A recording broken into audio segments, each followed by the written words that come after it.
छा वरी मोबाइल थो ॾिसी? न टीवी तो ॾिसां। ॾिसी त तूं मोबाइल पियो? हाँ छो ॾिसां पियो मोबाइल, छा आहे?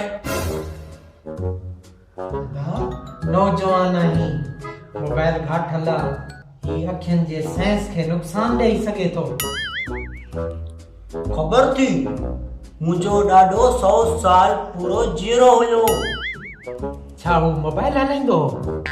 न बाबा, वो पंहिंजे कम सां कम रखंदो हो। छा?